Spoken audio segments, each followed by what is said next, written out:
Friends, welcome to our YouTube channel तैयारी exam की। जिन लोगों ने अभी तक हमारे यूट्यूब चैनल को सब्सक्राइब नहीं किया है, सब्सक्राइब कर लें, बेल आइकन को प्रेस कर दें ताकि हमारे वीडियोज की अपडेट्स आपको समय समय पर मिलते रहें। ओके, तो आज हम लोग कक्षा 10वीं की जो प्रीवियस ईयर क्वेश्चन है, आप लोग थंबनेल पे देख रहे होंगे, ये 2018 का फर्स्ट सिटिंग में पूछा गया था।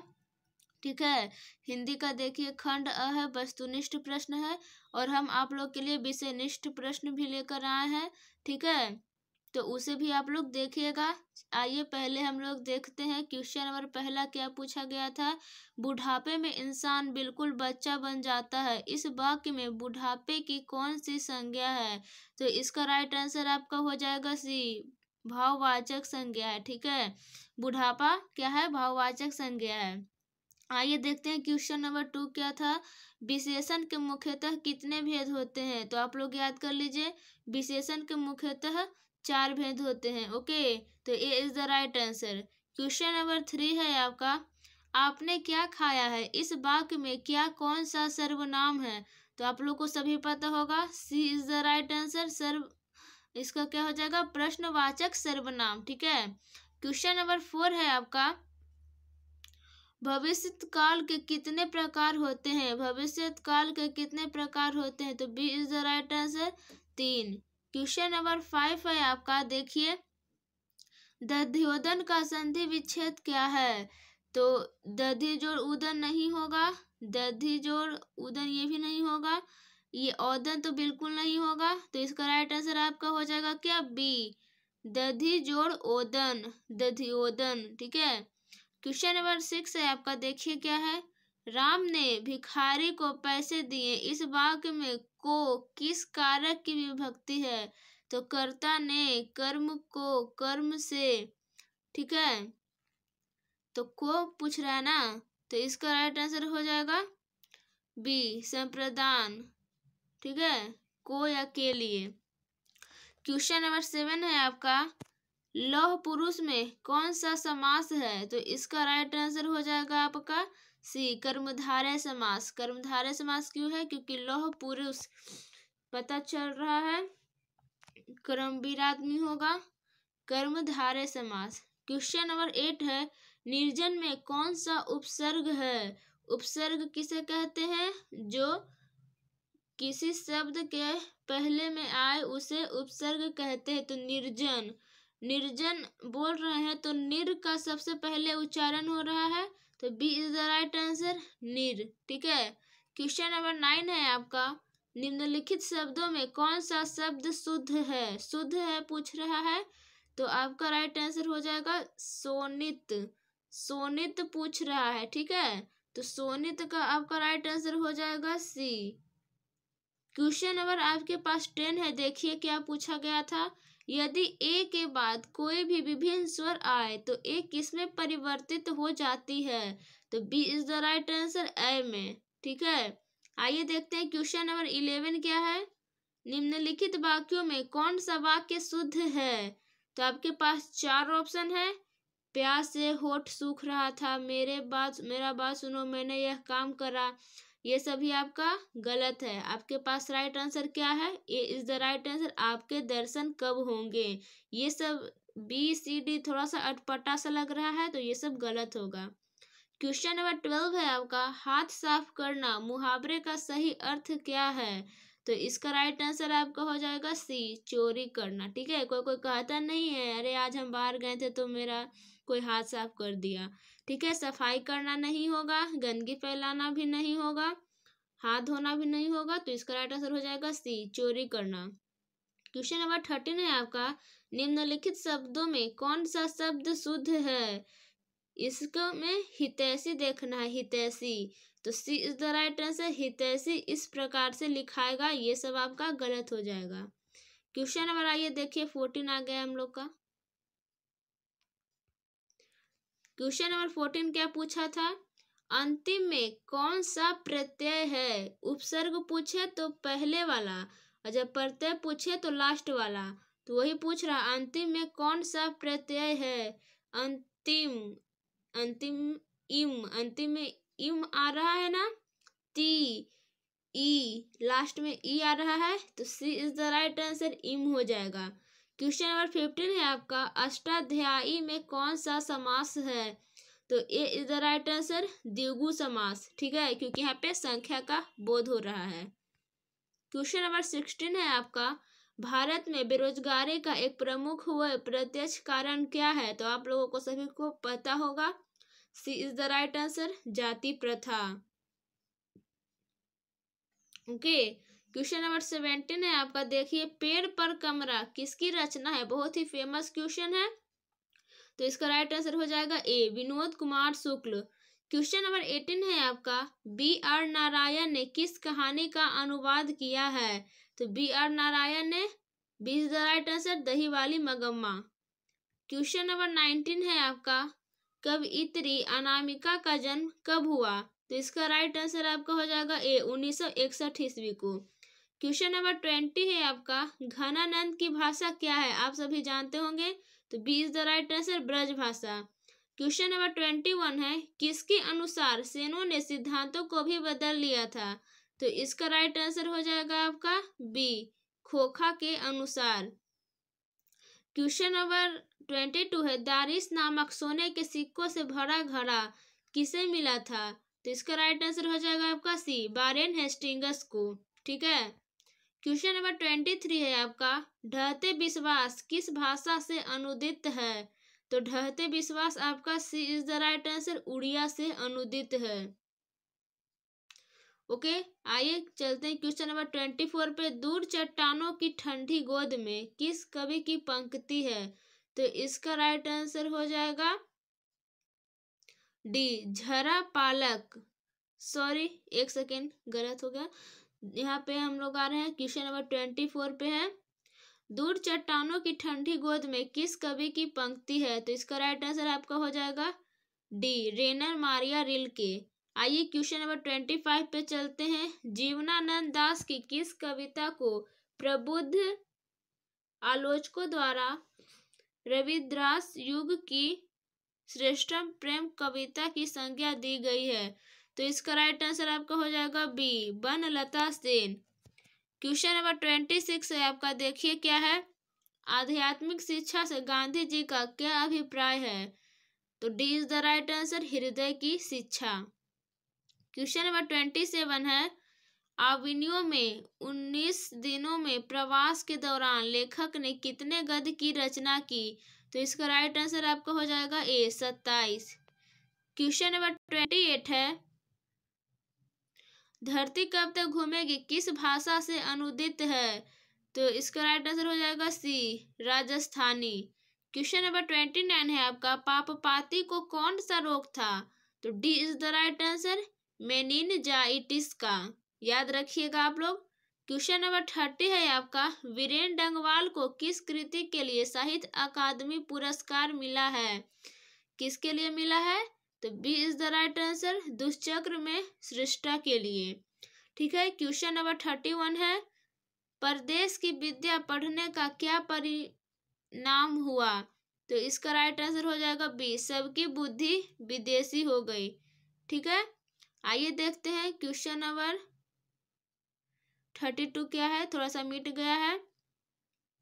नगर किस लेखक द्वारा रचित है? नगर किस लेखक द्वारा रचित है? तो इसका राइट आंसर हो जाएगा आपका सी, सुजाता। नगर सुजाता लिखा हुआ रहता है ना बुक में। क्वेश्चन नंबर 33 है, लेखक के अनुसार मनुष्य के नाखून किसके जीवंत प्रतीक है? तो C is the right answer, पाशवी वृत्ति के, ठीक है, पशुता का, ठीक है। क्वेश्चन नंबर 34 है, हजारी प्रसाद द्विवेदी जी का जन्म कब हुआ? हजारी प्रसाद द्विवेदी जी का जन्म कब हुआ? तो A is the right answer, 1907 ईस्वी को। आइए क्वेश्चन नंबर 35 पे चलते हैं हम लोग, रही रास किसकी रचना है?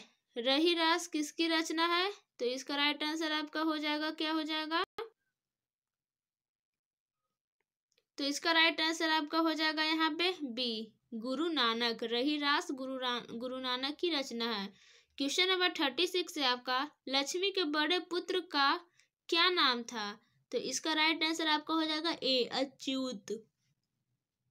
क्वेश्चन नंबर 37 है, एक वृक्ष की हत्या कविता में कवि शहर को किससे बचाने की बात करता है? तो इसका राइट आंसर हो जाएगा सी, नादिरों से। क्वेश्चन नंबर 38 है आपका, गांधी जी का दक्षिण अफ्रीका प्रवास कब से कब तक था? तो A is the right answer 1893 ईस्वी से 1914 ईस्वी तक। क्वेश्चन नंबर 39 है, जब पंडित बिरजू महाराज को संगीत नाटक अकादमी अवार्ड मिला तब उनकी उम्र क्या थी? मैं कराई हूँ हिंदी में आपका, तो A is the right answer 27 वर्ष। क्वेश्चन नंबर आपका 40 है, कवि ने माली मालिन किसे कहा है? बहुत ही हिट क्वेश्चन है, पूछता है, तो C is the right answer Krishna और राधा को। ओके। क्वेश्चन नंबर 41 है आपका, मंगू के अलावा उसकी माँ की कितनी संतानें थी? तो B is the right answer 3। Question number 42 है, अज्ञेय का जन्म कब हुआ? तो इसका राइट आंसर आपको हो जाएगा बी, 1911 ईस्वी में। क्वेश्चन नंबर 43 है, दिनकर को किस कृति के लिए ज्ञानपीठ पुरस्कार मिला? तो इसका राइट आंसर आपको हो जाएगा सी, उर्वशी। क्वेश्चन नंबर 44 है, नौबत खाने में इबादत साहित्य की कौन सी विधा है? तो इसका राइट आंसर हो जाएगा सी, व्यक्ति चित्र। ओके, मैं कराई हूँ लिख के गद्य खंड, काव्य खंड और वर्णिका भाग 2। अगर नहीं देखे हैं तो लिंक डिस्क्रिप्शन में होगा और आई बटन पे, ओके, और इन स्क्रीन पे भी रहेगा, जरूर देख लीजिएगा। आइए देखते हैं अब क्वेश्चन नंबर हम लोग 45 पे क्या है। पंडित बिरजू महाराज लखनऊ घराने की किस पीढ़ी के कलाकार हैं? तो B is the right answer 7वीं पीढ़ी, और ये भी याद रखिएगा बिरजू महाराज अंतिम पीढ़ी थे। क्वेश्चन नंबर 46 है, सीता के बेटों ने सीता को कितने रुपए माहवारी खर्च देने का निर्णय लिया? तो इसका राइट आंसर आपको हो जाएगा ए, 50 रुपए। और ये बात सुन के सीता अपने घर से बाहर चल गई थी, निकल गई थी घर से खुद। क्वेश्चन नंबर 47 है, उत्तर भारत से नागरी लिपि के लेख कब से मिलने लगते हैं? तो A is the right answer 8वीं सदी से। क्वेश्चन नंबर 48 है, बहादुर पर कितने रुपए की चोरी का इल्जाम लगा था? तो B is the right answer 11 रुपए का। क्वेश्चन नंबर 49 है, देखिए क्या है, भारत माता कविता में भारत का कैसा चित्र प्रस्तुत किया गया है? तो इसका राइट आंसर हो जाएगा सी, यथा तथ्य। क्वेश्चन नंबर 50 है, जो कि लास्ट क्वेश्चन है ऑब्जेक्टिव का, जातीय अस्मिता की दृष्टि से इतिहास का प्रवाह कैसा है? कैसा है? तो आपका C is the right answer, विच्छिन्न और अविच्छिन्न दोनों। ओके, तो ये खत्म हो गया आपका। आइए अब देखते हैं सब्जेक्टिव क्या था, पूछा था इसमें से। ठीक है, देखिए सब्जेक्टिव क्या पूछा था।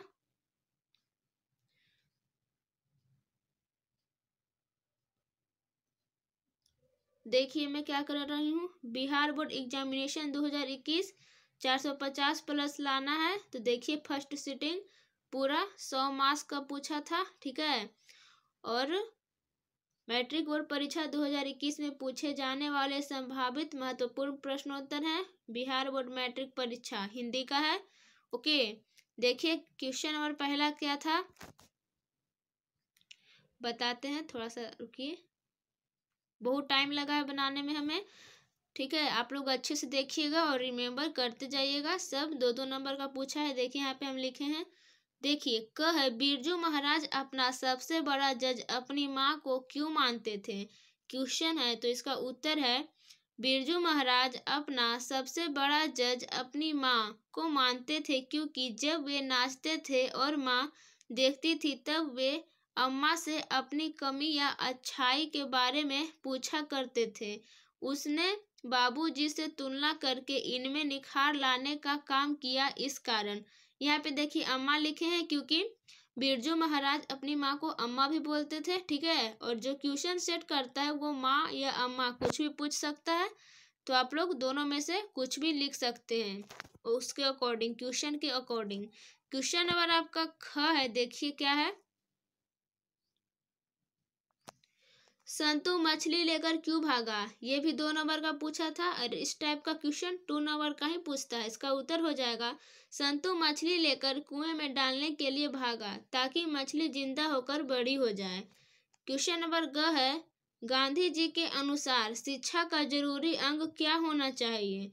तो इसका उत्तर हो जाएगा आपका, देखिए यहाँ पे स्क्रीन पे है उत्तर। गांधी जी के अनुसार शिक्षा का जरूरी अंग यह होना चाहिए कि बालक जीवन संग्राम में प्रेम से घृणा को, सत्य से असत्य को और कष्ट सहन से हिंसा को आसानी के साथ जीतना सीखे। ओके, क्वेश्चन नंबर घ है, देखिए क्या है।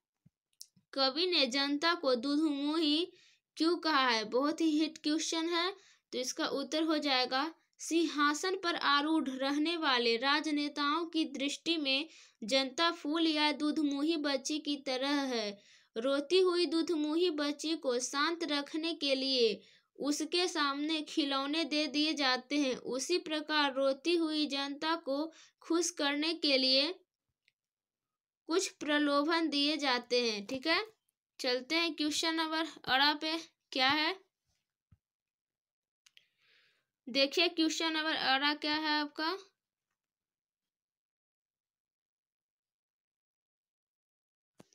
हमारी नींद कविता किस प्रकार के जीवन का चित्रण करती है? तो इसका उत्तर हो जाएगा, हमारी नींद कविता सुविधा भोगी आराम पसंद जीवन अथवा हमारी बेपरवाहियों के बाहर विपरीत परिस्थितियों से लगातार लड़ते हुए बढ़ते जाने वाले जीवन का चित्रण करती है।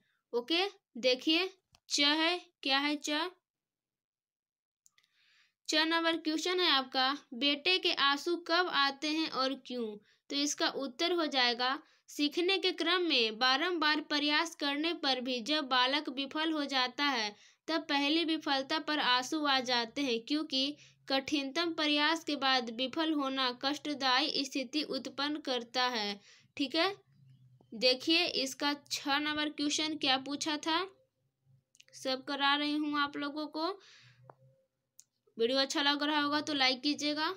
बड़े डॉक्टर पापाती के बारे में पूछताछ क्यों कर रहे थे? इसका उत्तर हो जाएगा, बड़े डॉक्टर पापाती के बारे में पूछताछ कर रहे थे क्योंकि बड़े डॉक्टर ने अब पापाती का रोग देखा, उसका परीक्षण कर एक्यूट केस ऑफ मेनिनजाइटिस कहा। क्वेश्चन आता है कि पापपाती को किस चीज का रोग था? हैजा, पीलिया, मेनिनजाइटिस, मलेरिया, कुछ भी पूछ सकता है, तो मेनिनजाइटिस मार के आइएगा।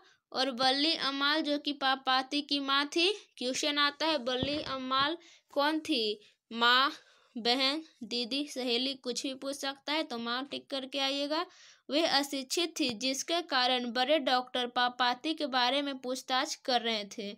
ओके, आइए क्वेश्चन नंबर ज पे चलते हैं, जो कि लास्ट क्वेश्चन है इस सेट का। ठीक है, क्वेश्चन नंबर ज है, सीता को अपने घर में घुटन क्यों महसूस होती है? तो इसका उत्तर हो जाएगा, सीता को अपने घर में घुटन महसूस होती है क्योंकि कहने को तो उसका अपना घर है और उसके अपने बेटे बहुएं और पोते पोतियां हैं, पर वास्तव में उसे वहाँ कहीं भी अपनापन नहीं मिलता।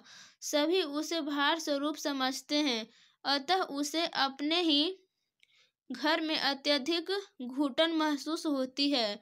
ओके, आप लोगों को वीडियो कैसा लगा कमेंट करके बताइएगा। अगर वीडियो अच्छा लगा होगा तो लाइक और शेयर जरूर कीजिएगा। मिलते हैं अगले वीडियो में, ऐसा ही सेट क्वेश्चन लेकर आती रहूँगी और साथ में ऑब्जेक्टिव भी चलता रहेगा, 80 या 100 ऑब्जेक्टिव क्वेश्चन। ठीक है, और सब्जेक्टिव क्वेश्चन भी डलते रहेंगे साथ में। ओके, तो हम लोग मेरे चैनल से जुड़ जाइए आप लोग। 450 प्लस नंबर लाना है तो मेहनत भी करनी होगी। ठीक है, मिलते हैं अगले वीडियो में। ठीक है, तब तक के लिए bye bye, take care, thanks for watching this video, have a nice day.